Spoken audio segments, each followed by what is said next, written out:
today I want to teach you a strategy for getting ready for learning or for whatever you're going to do, in a little bit of a de-stress technique just to kind of get your body organized, and that's called skull tapping.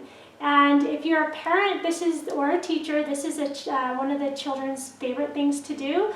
And you just take 2 fingers, or you can take all your fingers, and you're going to follow the pattern. We're going to start on the temples. We're going to work around the head back to the temples. We're going to go up to the top of the head, back to the temples. We're always returning to the temples. We're going to go under the eyes, then under the nose, then the chin, and then back around the ear. And then we're going to end up with our thinking caps, or kind of massaging around the edges of the ear. Okay? So take your 2 fingers, and we're going to start by tapping. And we're going to tap to our head, and we're going to come back. Then we're going to tap around to the top of the head. And then we're going to come back. And then we're going to go under the eyes and come back. Nose and the chin.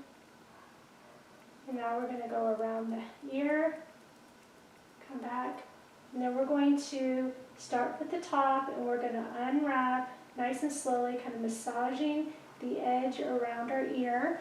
And Bridget, they call that thinking caps. We're going to do that 3 times. By the 3rd time, your ears probably will feel a little bit hot.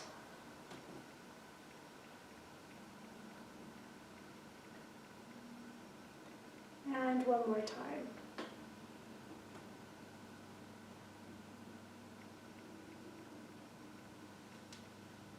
All right, so that was skull tapping, kind of finishing up with thinking caps, and that really helps kind of reset our body, getting ready for learning, because we really do address many of the meridian endpoints as we are going through the tapping sequence. So I hope this strategy helps you, and I hope that you incorporate it in your de-stress regimen. Thank you.